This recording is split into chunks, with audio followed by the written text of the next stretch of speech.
मकान मालिक मेरी पत्नी पर बुरी नज़र रखता, किराए के बदले मेरी पत्नी की इज्जत मांगता।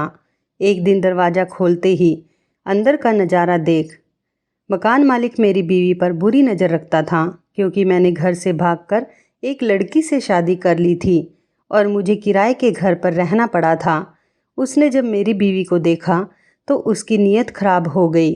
एक दिन जब मकान मालिक मेरे पास मुझसे किराए के पैसे लेने के लिए आया, मेरे पास पैसे नहीं थे। मैंने उसे कुछ मोहलत मांगी तो वो कहने लगा कि तुम पैसों के बदले कुछ और भी मुझे दे सकते हो। वो बहुत ही घटिया किस्म का इंसान था। एक दिन मैं अपनी बीवी को घर में बंद करके अपने बाबा से पैसे लेने चला गया। मैंने जाकर देखा तो मेरे बाबा की हालत बहुत ज़्यादा ख़राब थी। अपनी आखिरी सांसें ले रहे थे। उन्होंने मेरी शादी ज़बरदस्ती एक लड़की से करवा दी। मैं शादी नहीं करना चाहता था। उन्होंने कहा कि तुम मेरी आखिरी इच्छा पूरी नहीं करोगे। मैंने उस लड़की से शादी कर ली। वो लड़की बहुत ही खूबसूरत थी। अब मैं उस लड़की के साथ रहने लगा। जब मुझे अपनी पहली पत्नी का ख्याल आया तो मैं फ़ौरन उसके पास भागता हुआ गया। जैसे ही मैंने घर का ताला खोला और मैं कमरे में गया तो जो कुछ मैंने देखा वो देखकर मेरे सर पर आसमान टूट पड़ा। क्योंकि मेरा नाम गौरव है। मैं अपने माता पिता की इकलौती संतान हूँ। हम एक गांव में रहते थे। हमारा छोटा सा हंसता खेलता परिवार था। लेकिन एक दिन मेरी माँ की तबीयत खराब हो गई। बाबा ने मेरी माँ को बहुत डॉक्टरों को दिखाया, लेकिन उनकी हालत में कोई सुधार नहीं आया। दिन पर दिन उनकी हालत और ज़्यादा खराब होती जा रही थी। फिर एक डॉक्टर ने बताया मेरी माँ का इलाज शहर में हो सकता है। तो हम अगले ही दिन माँ को लेकर शहर पहुँचे, लेकिन तब तक बहुत देर हो गई थी। माँ मुझे छोड़कर इस दुनिया से जा चुकी थी। जब डॉक्टर ने बताया कि मेरी माँ इस दुनिया में नहीं रही, तब मैं बहुत रोया, क्योंकि मैं अपनी माँ से बहुत मोहब्बत करता था। मैंने कभी नहीं सोचा था कि मेरी माँ मुझे छोड़कर इस दुनिया से इतनी जल्दी चली जाएगी। माँ के देहांत के बाद मेरे बाबा ने दूसरी शादी नहीं की। उन्होंने अकेले ही मेरा पालन पोषण किया। मेरी माँ के देहांत के बाद बाबा का गांव में दिल नहीं लगता था, इसलिए वो मुझे लेकर शहर आ गए। लेकिन हमारे पास न रहने का कोई ठिकाना था और ना ही कुछ काम था। मेरे बाबा काम की तलाश में इधर उधर भटक रहे थे। एक गाड़ी से उनकी टक्कर हो गई। गाड़ी से एक आदमी निकला। उसने बाबा को अपने साथ अपनी गाड़ी में बिठाया और हॉस्पिटल ले गया। वहाँ बाबा का इलाज करवाया। वो आदमी बहुत अच्छा था, वरना तो आजकल के लोग एक्सीडेंट करके भाग जाते हैं, इंसान को सड़क पर मरने के लिए छोड़ देते हैं। वो ये भी नहीं सोचते कि जिसका उन्होंने एक्सीडेंट किया है, हो सकता है वो अपने घर का अकेला कमाने वाला हो। एक मर्द की ज़िंदगी से उसके पूरे परिवार की ज़िंदगी जुड़ी होती है। अगर उस आदमी को कुछ हो जाए तो उसका पूरा परिवार बर्बाद हो जाता है। लेकिन जिस तरीके से दुनिया में बुरे लोग होते हैं, वैसे ही अच्छे लोग भी होते हैं। उस आदमी ने बाबा से पूछा कि आप क्या करते हैं? तो बाबा ने उसे बताया कि मैं नौकरी ढूंढ रहा हूँ और मेरा एक बेटा है जो अभी 10 साल का है। तब उस आदमी ने कहा कि क्या तुम मेरे साथ काम करोगे? बाबा ने कहा हाँ, क्यों नहीं, आप जो भी काम बोलेंगे वो मैं कर दूंगा। उन्होंने बाबा से कहा कि मेरे ड्राइवर बनोगे? बाबा ने कहा हाँ। तो वो कहने लगे कि कल से काम पर आ जाना। बाबा ये सुनकर बहुत खुश हुए कि उन्हें नौकरी मिल गई है। उन्होंने हमें रहने के लिए एक छोटा सा घर भी दे दिया था। बाबा एक बहुत बड़े आदमी के ड्राइवर थे। बाबा चाहते थे कि मैं खूब पढ़ूं लिखूं और अपने पैरों पर खड़ा हो जाऊं। मैं भी एक दिन अपने मालिक की तरह बड़ा आदमी बन जाऊं। लेकिन मुझे पढ़ाई का कोई शौक़ नहीं था, इसलिए मैंने सिर्फ बीए ही किया था। उसके बाद सारा दिन मैं अपने दोस्तों के साथ घूमता रहता। बाबा मुझे बहुत समझाते, मुझसे कहते कि मैं अपने मालिक से बात करके तुम्हारा एडमिशन किसी अच्छे कॉलेज में करवा देता हूँ। लेकिन मैं मना कर देता तो बाबा कहते कि ठीक है, पढ़ाई मत करो, मैं बात करके तुम्हें कोई नौकरी ही दिलवा देता हूँ। मालिक बहुत अच्छे इंसान हैं, ज़रूर तुम्हें कोई अच्छी नौकरी दे देंगे। लेकिन मैं बाबा से कहता कि नौकरी की इतनी जल्दी क्या है, अभी तो मेरे घूमने फिरने के दिन हैं, सारी ज़िंदगी नौकरी ही करनी है। अभी मुझे अपनी ज़िंदगी जीने दें, लाइफ को एंजॉय करने दें। बाबा मेरी बात सुनकर खामोश हो जाते थे। जवानी में शायद ऐसा ही होता है कि हम सिर्फ अपने दिल की सुनते हैं। अपने माता पिता की बात तो हमें समझ ही नहीं आती कि वो जो भी कह रहे हैं हमारे भले के लिए ही कह रहे हैं। एक दिन जब मैं अपने दोस्त के साथ उसके घर जा रहा था, एक लड़की रोड क्रॉस करते हुए मेरी बाइक के सामने आ गई। मैंने बहुत मुश्किल से अपनी बाइक को संभाला। उस लड़की को भी कुछ नहीं हुआ था। मैं गुस्से में उस लड़की से बोला कि अंधी हो गई है क्या? दिखाई नहीं देता? तुम्हें रोड क्रॉस करना नहीं आता तो घर से बाहर निकलते ही क्यों हो? वो लड़की खामोशी से मेरी बात सुनती रही। उसने किसी बात का जवाब नहीं दिया। जब मैंने उसका हाथ पकड़कर उसे उठाया तो मैं तो उसको देखता ही रह गया। मेरा सारा गुस्सा ठंडा हो गया। वो लड़की बहुत ज़्यादा खूबसूरत थी और बहुत मासूम सी। वो मेरी डांट से डरी और सहमी हुई लग रही थी। उसकी आंखों में आंसू थे। मैंने उससे कहा कि अब इसमें रोने की क्या बात है? उसने एक नज़र मेरी तरफ देखा और वहाँ से चली गई। मेरी नज़र दूर तक उसका पीछा करती रही। तब मेरे दोस्त ने मुझसे कहा, गौरव भाई, वो लड़की जा चुकी है, हमें भी अपने रास्ते पर चलना चाहिए। ऐसा ना हो यहीं खड़े खड़े रात हो जाए। मैंने हंसकर अपने दोस्त की तरफ देखा। हम लोग घर आ गए, लेकिन मैं उस लड़की को भूल नहीं पा रहा था। जब भी आंखें बंद करता उसका खूबसूरत और मासूम सा चेहरा मेरे सामने आ जाता। पता नहीं ऐसा क्या था उस लड़की में जो मुझे अपनी तरफ अट्रैक्ट कर रही थी। इस बात को 6 महीने हो चुके थे। उस लड़की का चेहरा आज भी मुझे याद था। उसमें कुछ तो ऐसा था जो मैं उसे भुला नहीं पा रहा था। कुछ दिनों से बाबा की तबीयत ठीक नहीं थी। मैं उन्हें डॉक्टर के पास लेकर गया तो डॉक्टर ने बताया कि मौसम की वजह से इनकी तबीयत ख़राब है। फिक्र की कोई बात नहीं, टाइम से दवाई खाएंगे तो जल्दी ठीक हो जाएंगे। मैं मेडिकल स्टोर से बाबा की दवाई लेने गया। जैसे ही मैं दवाई लेकर मुड़ा, देखा कि सामने से वही लड़की मेरी तरफ आ रही थी। मैं उसे देखकर वहीं रुक गया। लड़की मेडिकल स्टोर पर आई। मेडिकल स्टोर वाले से बोली, मेरा हाथ जल गया है, आप कोई दवा दे दें। मेडिकल स्टोर वाले ने कहा कि तुम 2-3 दिन से दवा उधार लेकर जा रही हो और पैसे नहीं देती। पिछले पैसे दो, तब तुम्हें दवाई मिलेगी। मैंने मेडिकल स्टोर वाले से कहा, आप इन्हें दवाई दे दें, पैसे आपको मैं दे दूँगा। तब उस लड़की ने मेरी तरफ देखा और मुझसे बोली, आपके एहसान की मुझे कोई ज़रूरत नहीं है, मैं बिना दवाई के भी ठीक हो सकती हूँ। मैंने उस लड़की से कहा, मैं आप पर कोई एहसान नहीं कर रहा हूँ, आपके पास जब पैसे हों तो वापस कर देना। कुछ देर सोचने के बाद वो लड़की बोली कि आप मुझे अपना नंबर दे दें, मैं आपको पैसे वापस कर दूँगी। उस लड़की ने दवाई ली और वो वहाँ से चली गई। जाते जाते मैंने अपना नंबर उसे दे दिया। वो भी खामोशी से मेरा नंबर लेकर वहाँ से चली गई। मैं घर पर आया और मैंने बाबा को दवाई दी, लेकिन मैं अब भी उसी लड़की के बारे में सोच रहा था। पता नहीं वो लड़की कौन है, कहाँ रहती है, क्या नाम है उसका। मैं अपनी ही सोचों में गुम था कि बाबा ने मुझसे कहा, गौरव बेटा क्या सोच रहे हो? बाबा के कहने पर मैं अपनी सोच से बाहर आया। मैंने बाबा से कहा कि कुछ नहीं बाबा, बस ऐसे ही। तब बाबा ने मुझसे कहा, जब तक मेरी तबीयत ठीक नहीं हो जाती मेरी जगह काम पर चले जाना। मैंने मालिक से बात कर ली है, उन्हें भी कोई ऐतराज़ नहीं है। तुम सुबह से मेरी जगह काम पर चले जाना। मैं बाबा को मना नहीं कर सकता था क्योंकि बाबा की तबीयत ज़्यादा ख़राब थी, इसलिए मैं सुबह से काम पर चला गया। बाबा जहाँ काम करते थे उनका मालिक एक बहुत अच्छा आदमी था। मैं जैसे ही उनसे मिला मैंने उन्हें नमस्ते किया। उन्होंने मुझसे पूछा, तुम मेरे ड्राइवर रवि के बेटे हो? मैंने कहा जी। उन्होंने कहा, ठीक है, मुझे कुछ देर के लिए अपने घर जाना है, तुम गाड़ी निकालो। वो आदमी बाबा की ही उम्र के थे। मैंने गाड़ी निकाली और वो मेरे साथ गाड़ी में बैठकर अपने घर पहुँचे। मैं उनका बड़ा सा बंगला देखकर हैरान रह गया। जितना आलीशान उनका ऑफिस था उससे कहीं ज़्यादा खूबसूरत और आलीशान उनका बंगला था। उन्होंने वॉचमैन से कहा, तुम इनको चाय पिलाओ, मैं अभी आता हूँ। मैंने चाय पी। वो बहुत ही अच्छी आदत के मालिक थे। घमंड तो उनके अंदर बिल्कुल भी नहीं था। इतना पैसा हो तो आदमी किसी को पूछता भी नहीं है। भगवान ने उन्हें इतना दिया था, इस बात का उन्हें बिल्कुल भी घमंड नहीं था। मैं वहीं वॉचमैन के पास बैठ गया। कुछ दिनों बाद बाबा की तबीयत ठीक हो गई तो वो अपने काम पर वापस चले गए। बाबा ने मुझसे कहा, बेटा अब तो तुम कुछ और काम कर लो। मैंने बाबा से कहा कि ठीक है, आप मालिक से बात करें, मैं नौकरी करने के लिए तैयार हूँ।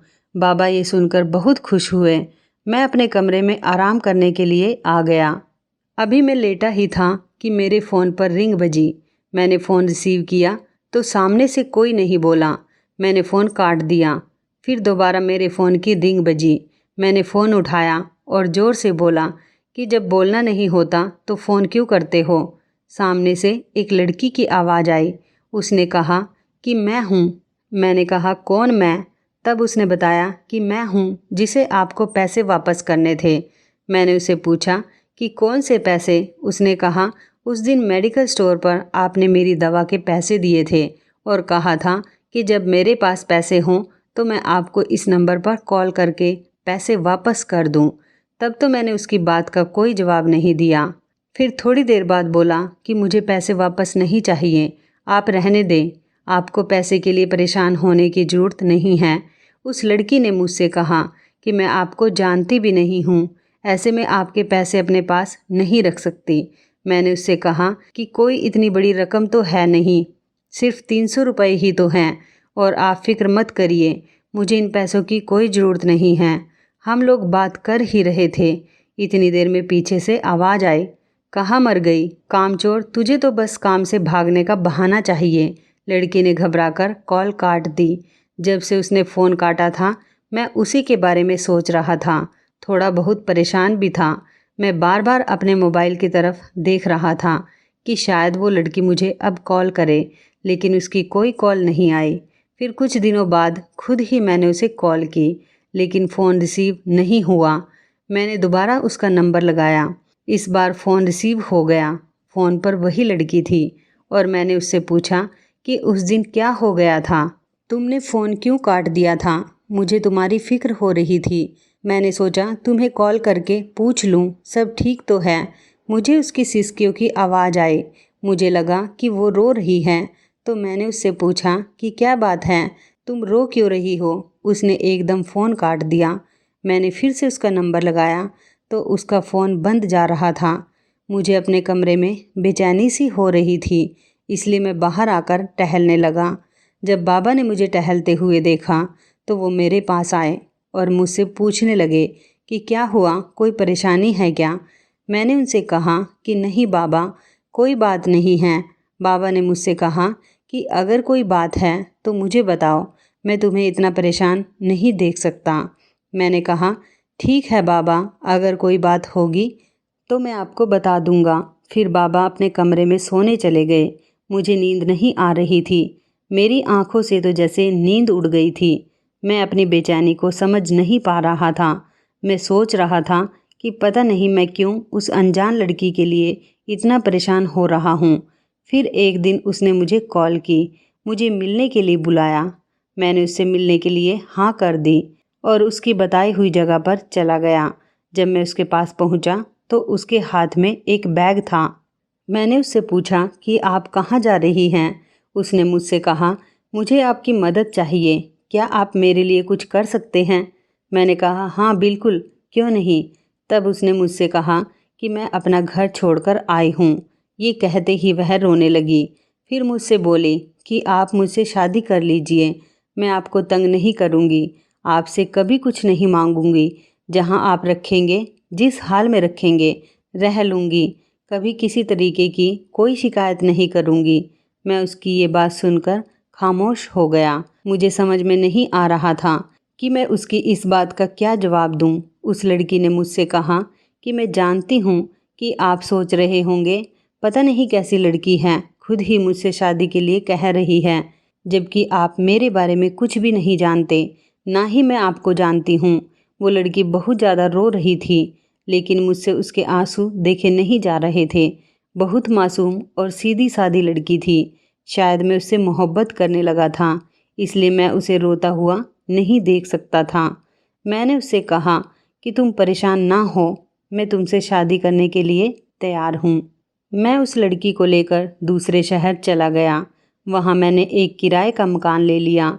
वो लड़की जिसका नाम आराध्या था, मैंने वहाँ जाकर उस लड़की से शादी कर ली और अब हम दोनों वहीं साथ में रहने लगे।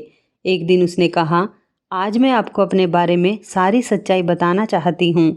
जब मैंने होश संभाला तो सिर्फ अपने चाचा को देखा था।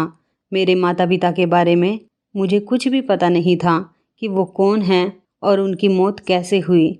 जब मैं चाचा से पूछती कि मेरे माता पिता की मौत कैसे हुई तो उन्होंने मुझे बताया कि एक एक्सीडेंट में मेरे माता पिता दोनों की ही मौत हो गई थी।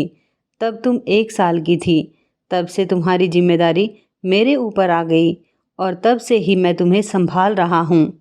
मैं बहुत छोटी थी, कुछ समझ नहीं पाती थी कि चाचा सच बोल रहे हैं या फिर झूठ। जब मैं थोड़ी बड़ी हुई और मैंने अपने पड़ोस के बच्चों को भी स्कूल जाते हुए देखा, मैंने भी अपने चाचा से कहा कि चाचा मुझे भी स्कूल जाना है। चाचा ने मुझे डांट कर कहा कि मेरे पास इतने पैसे नहीं हैं कि तुम्हें स्कूल भेजूं और तुम्हारे खर्चे भी उठाऊं। शुक्र करो कि तुम्हें यहाँ पर 2 वक्त का खाना मिलता है। अगर मैं तुम्हें 2 वक्त का खाना ना दूं, वो भी तुम्हें नसीब ना हो। वो तो मैं था जिसने तुम्हारे माँ बाप की मौत के बाद तुम्हें अपने पास रख लिया, वरना कोई और होता तो तुम्हें अनाथ आश्रम में छोड़ आता। चाचा की बातें सुनकर मैं रोने लगती, भगवान से कहती, मुझसे मेरे माँ बाप क्यों छीन लिए? तुझे मेरे माँ बाप को अपने पास बुलाना था तो साथ में मुझे भी बुला लेता। मुझे अकेला क्यों छोड़ दिया? मैं रोते रोते सो जाती। जहाँ चाचू रहते थे वो घर बहुत बड़ा था। सुबह होते ही चाचू काम पर चले जाते थे। मैं सारा दिन घर में अकेली रहती थी। मुझे घर में अकेले बहुत डर लगता था। मैं कमरे में कोने में बैठी रहती थी और अपने माता पिता को याद करके रोती रहती थी। जब मैं बड़ी हुई तो एक दिन चाचा एक औरत को अपने साथ लेकर आए। मैंने चाचा से पूछा कि ये औरत कौन है? तो चाचा ने कहा कि ये तुम्हारी चाची है। मैंने इससे शादी कर ली है और तुम जाओ हमारे लिए कुछ खाने के लिए बनाकर लेकर आओ। मैंने चाचा से कहा कि घर में कुछ खाने के लिए नहीं है। तो चाचा ने मुझसे गुस्से में कहा कि सारा दिन घर में पड़े पड़े खाती रहती हो, कुछ तो हमारे लिए भी छोड़ दिया करो। चाचा ने मेरे गाल पर जोर से थप्पड़ मारा, जिससे मैं गिर गई और मेरा सिर दीवार पर लग गया। मेरे सिर से खून निकल रहा था। मेरे चाचा या चाची दोनों में से किसी ने भी मुझे नहीं उठाया। मैं खुद ही उठकर नल के पास गई और अपना खून साफ किया। फिर मैं रोते रोते अपने कमरे में आई और सो गई। जब सुबह उठी तो मेरे सर में बहुत दर्द हो रहा था और तेज बुखार भी था। मैं कमरे से बाहर आई तो मैंने देखा घर में चाचा नहीं थे। शायद वो कहीं बाहर चले गए थे। मैं अपने पड़ोस के घर में गई। जैसे ही मैंने उनका दरवाज़ा खटखटाया, कमजोरी की वजह से मैं वहीं चक्कर खाकर गिर गई। जब आँख खुली तो मैं अपने घर में थी और वो पड़ोस वाली आंटी मेरे पास बैठी हुई थी। तब उन्होंने मुझे अपने घर से लाकर खाना खिलाया और दवाई भी दी। थोड़ी देर बाद वो मेरे पास से चली गई और मुझसे कह कर गई, अगर तुम्हें कुछ और चाहिए हो तो मुझसे मांग लेना। वो आंटी बहुत अच्छी थी और एक तरफ मेरे चाचा चाची थे जो मेरे होकर भी मेरे नहीं थे। जब वो घर में आए तो उन्होंने मुझसे पूछा भी नहीं कि मेरी तबीयत कैसी है। कभी कभी मैं सोचती कि अपनों से अच्छे तो पराये होते हैं, जो परेशानी में हमारा साथ तो देते हैं। यहाँ तो मेरे खून के रिश्तों ने ही मुझसे मुंह मोड़ लिया था। एक दिन चाची मेरे कमरे में आई और मुझसे कहने लगी, महारानी कभी कुछ काम भी कर लिया करो, हम तुम्हारे नौकर नहीं हैं जो तुम्हें कमरे में बैठे बैठे खिलाएं। मैंने कहा, चाची घर का सारा काम तो मैं ही करती हूँ। उस पर चाची ने मुझे घूरते हुए कहा, थोड़ा बहुत काम कर लेती हो तो कोई हमारे ऊपर एहसान नहीं करती हो। यहाँ पड़े पड़े फ्री का खाती भी तो रही हो। अब जल्दी से उठो और किचन में जाओ, अपने चाचा और मेरे लिए खाना बनाओ और सुबह जल्दी उठ जाना। मेरे मायके से कुछ मेहमान आ रहे हैं। सारे घर की सफाई अच्छे से करना और जो मैं कहूँ वो खाना बनाना। मैंने चाची से कहा कि ठीक है। सुबह उठते ही मैंने पूरे घर की सफाई की। उसके बाद जो चाची ने कहा मैंने वो खाना बनाया। सारा दिन काम करके मैं बहुत थक चुकी थी। जब मैं आराम करने के लिए अपने कमरे में गई तो चाची का भाई मेरे पीछे पीछे मेरे कमरे में आ गया और मुझसे कहने लगा, तुम मुझे बहुत अच्छी लगी, क्या तुम मुझसे दोस्ती करोगी? मैंने उससे कहा कि मेरे कमरे से बाहर जाओ वरना मैं चाचा को बुला लूँगी। तो उसने मेरा हाथ पकड़ लिया और कहने लगा, नखरे तो देखो मैडम के। इतने में चाची मेरे कमरे में आ गई और वो चाची से कहने लगा कि इसने मुझे अपने कमरे में बुलाया था और मेरा हाथ पकड़कर कह रही थी कि तुम मुझे यहाँ से भगा कर ले चलो, मुझे इस घर में नहीं रहना। मैंने चाची से कहा, ये झूठ बोल रहा है, मैंने इसे यहाँ नहीं बुलाया, बल्कि ये खुद मेरे पीछे पीछे यहाँ पर आया है। मैं तो इसे यहाँ से जाने को कह रही थी, लेकिन इसने मेरा हाथ पकड़ लिया। चाची ने मुझे मारना शुरू कर दिया और कहने लगी कि तुम मेरे भाई पर झूठा इल्ज़ाम लगा रही हो, पता नहीं किसका गंदा खून है और मेरे घर में भी गंदगी फैला रही है। कल ही इसके चाचा से कहकर इसका कोई ना कोई बंदोबस्त करवाती हूँ, नहीं तो पता नहीं क्या क्या कांड करेगी। मैं रोती रही, लेकिन किसी ने मेरी बात का यकीन नहीं किया। अगले दिन जब मैं खाना बना रही थी तो मेरे हाथ से एक प्लेट टूट गई, तो चाची ने मुझे बहुत बातें सुनाई और मेरा हाथ जला दिया। उस दिन मैं मेडिकल स्टोर पर इसलिए दवाई लेने गई थी, मुझे बहुत दर्द हो रहा था। चाचा चाची को मेरे ऊपर रहम नहीं आया। एक रात जब मैं पानी पीने के लिए उठी तो चाची को बात करते हुए सुना। चाची चाचा से कह रही थी कि पड़ोस में एक बूढ़ा आदमी रहता है, उसकी बीवी का देहांत हो गया है, अब वो दूसरी शादी करना चाह रहा था। मैंने आराध्या का रिश्ता उसके साथ तय कर दिया है और वो हमें इस शादी के बदले मुंह मांगी रकम भी देगा। इस तरह हमारी सर से बला भी टल जाएगी और हमें बहुत सारे पैसे भी मिल जाएंगे। अब जल्दी से इसकी शादी करके इसे यहाँ से दफ़ा करो। चाचा भी कहने लगे, चलो अच्छा है, हमारे किसी काम तो आई। मैं भारी कदमों से चलते हुए अपने कमरे में आई। मैं सोच भी नहीं सकती थी कि मेरे चाचा चाची मेरे साथ ऐसा कुछ भी कर सकते हैं। सुबह चाचा मेरे कमरे में आए और मुझसे आकर बोले, कल तुम्हारी शादी है, तुम्हें कुछ चाहिए तो बता दो, तुम्हारी चाची लेकर आ जाएगी। उनकी बात का मैंने कोई जवाब नहीं दिया। मैं सारा दिन अपने कमरे में ही पड़ी रही। रात को जब चाचा चाची वापस आए तो उनके हाथ में बहुत सारे शॉपिंग बैग थे। ये देखकर मैं समझ गई, शायद उन्हें मेरी शादी की कीमत मिल चुकी है। वो लोग सोच रहे थे कि मैं सो चुकी हूँ, लेकिन मैं अभी भी जाग रही थी। मैंने उनके कमरे के बाहर खड़े होकर उनकी सारी बातें सुनी। चाची कह रही थी कि तुम्हारी बेटी भी तो खूब ऐश कर रही है। इसकी शादी के बाद जब हमारे पास पैसे ख़त्म हो जाएंगे, उसके बंगले में रहने चले जाएंगे जहाँ तुम्हारी बेटी रहती है। मेरे चाचा की कोई बेटी भी थी, मुझे तो आज तक इस बारे में कुछ भी नहीं पता था। चाचा ने कहा था कि वो तो मुझे पहचानती भी नहीं थी। वो तो मैंने उसे एक दिन वो फ़ोटो दिखा दी जो मैंने उसके पैदा होते ही उसके साथ ली थी, जब उसे अपने मालिक की बेटी बनाकर अपने मालिक को देकर आया था। और मैंने अपने मालिक से कह दिया था कि मेरी बेटी तो पैदा होते ही मर गई है। मेरी बेटी और मेरे मालिक की बेटी एक ही दिन एक ही हॉस्पिटल में पैदा हुई थी। मैंने अपनी बेटी को उनकी बेटी से बदल लिया था। मैंने अपनी बेटी को उनकी बेटी की जगह पर रख दिया था, उनकी बेटी को उठा लिया था। आज मुझे अपनी सच्चाई पता चल गई थी और इस आदमी की भी, जिसे मैं अपना चाचा समझ रही थी, मेरा कोई भी नहीं था। शायद इसलिए वो मुझ पर इतने जुल्म कर रहा था। जब तुम मुझसे मिले और तुमने मुझे अपना नंबर दिया, तुम मुझे भले इंसान लगे। मैंने सोच लिया था कि अब मुझे क्या करना है। चाची ने चाचा से कहा कि आराध्या को तैयार कर दो, आज उसकी शादी है। मेरे तैयार होने से पहले चाची ने कहा कि मैं उनके लिए चाय बना दूं और फिर तैयार होऊं।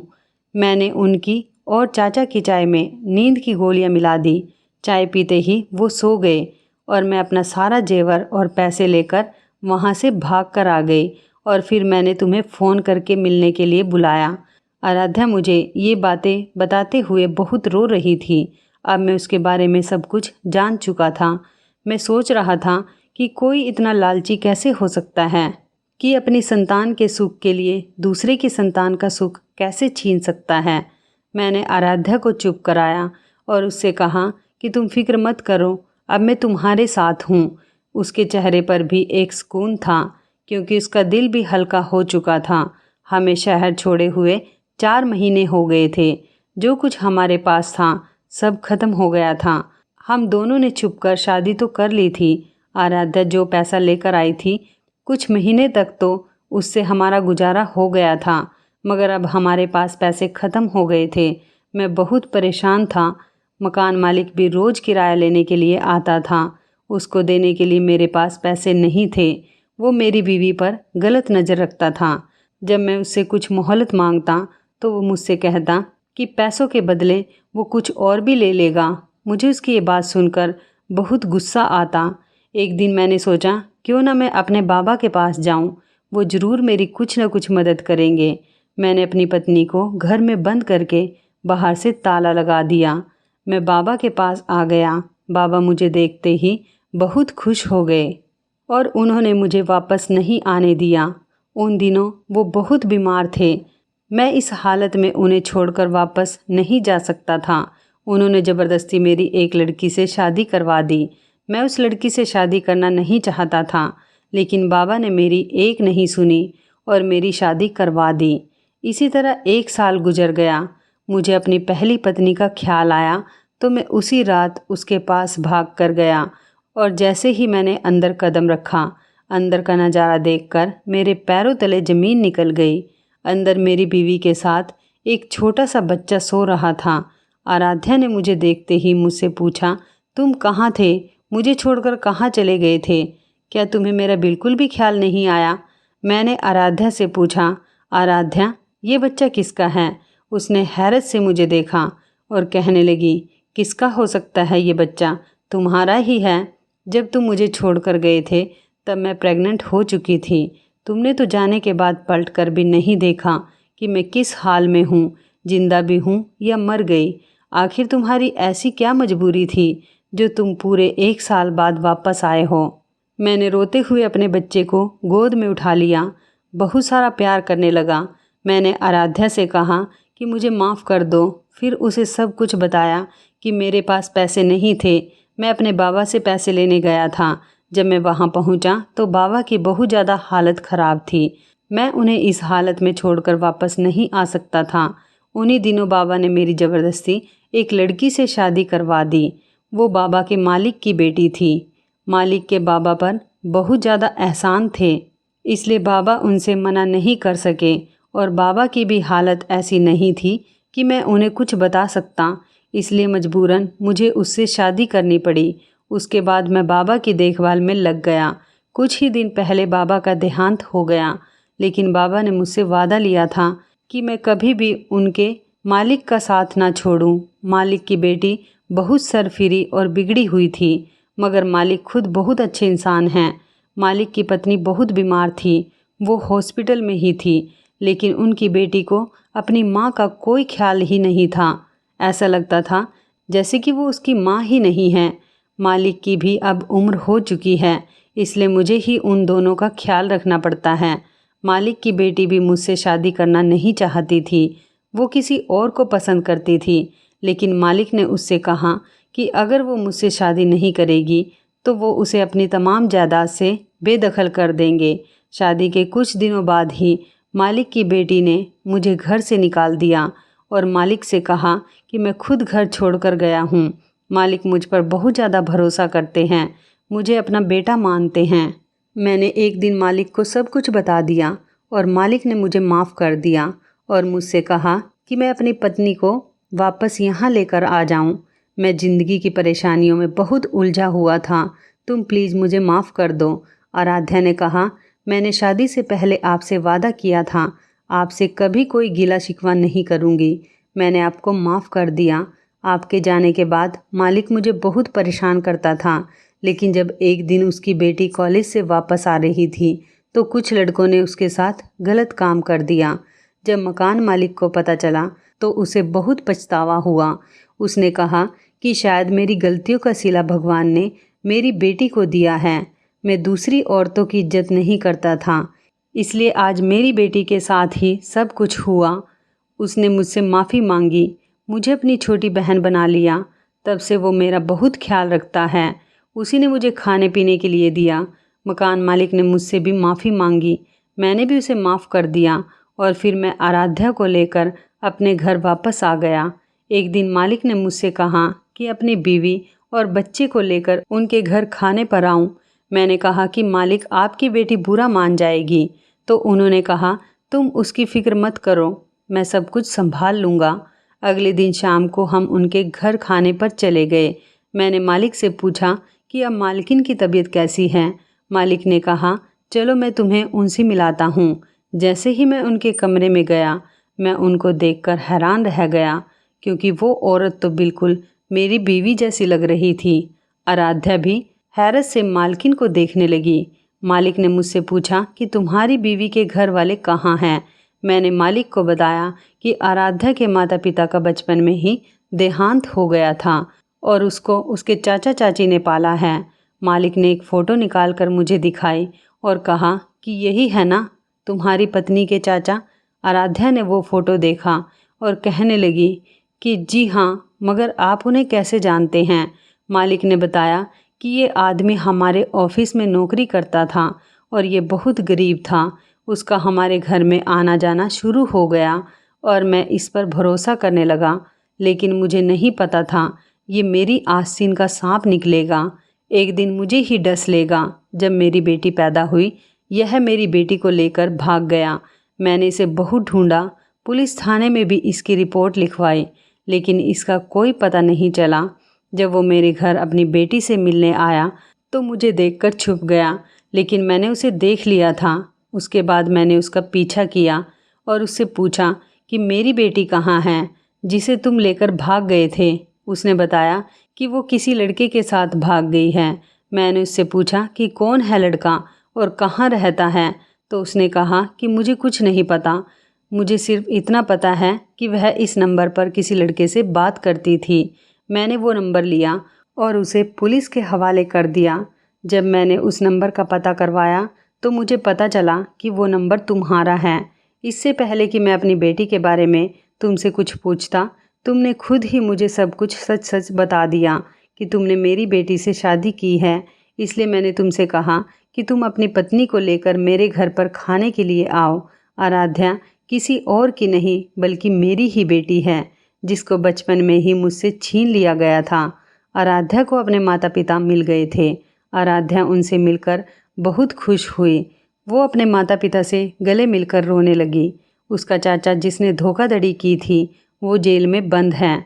मेरी दूसरी पत्नी जो आराध्या के चाचा की बेटी थी, उसने जब मुझे घर से निकाला था तो उसने तभी मुझे डिवोर्स दे दिया था। उसकी हरकतें भी अपने बाप से कम नहीं थी। वो जिस लड़के को पसंद करती थी उसके साथ भाग गई थी। उसके पिता ने उसे रोकने की बहुत कोशिश की, लेकिन उसने उनकी एक ना सुनी। वो बचपन से ही बहुत जिद्दी थी। मैंने उसे डिवोर्स दे दिया था। लोग किसी को धोखा देने से पहले ये भूल जाते हैं कि सबका हिसाब इसी दुनिया में होना है। भगवान सब देख रहा है, वह हर किसी को उसके किए की सज़ा जरूर देता है। अब आराध्या और मैं इसी घर में मालिक और मालकिन के साथ रहते थे। आराध्या के माता पिता उसको बहुत प्यार से रखते थे। हमारा बेटा भी अब 3 साल का हो गया था और स्कूल जाने लगा था। आराध्या और मैं हंसी खुशी एक साथ ज़िंदगी गुजार रहे थे। अब हमारी ज़िंदगी में कोई तीसरा नहीं था। तो इस कहानी के बारे में आपकी क्या राय है, कमेंट करके ज़रूर बताइएगा। दोस्तों, आपको हमारी ये मज़ेदार कहानी कैसी लगी, आप हमें कमेंट बॉक्स में ज़रूर बताएं। यदि आपके पास भी ऐसी कोई प्यारी सी कहानी है या फिर ऐसी कोई कहानी जिससे कुछ शिक्षा मिले, तो आप हमारे साथ उसको ज़रूर शेयर करें। दोस्तों, यदि आपको हमारी ये वीडियो अच्छी लगे तो आप हमारी इस वीडियो को लाइक शेयर ज़रूर करें और ऐसी ही दिल को छू लेने वाली प्रेरणादायक कहानियाँ सुनने के लिए हमारे चैनल को भी सब्सक्राइब करें। और यदि आप हमें फेसबुक पर देख रहे हैं तो आप हमारे फेसबुक पेज को लाइक और फॉलो ज़रूर करें। तो दोस्तों, फिर मिलते हैं ऐसे ही ज़बरदस्त कहानी या टिप्स के साथ नई वीडियो में। तब तक के लिए आप सभी का धन्यवाद। आप सभी अपना ख्याल रखना। आपका दिन शुभ व मंगलमय हो।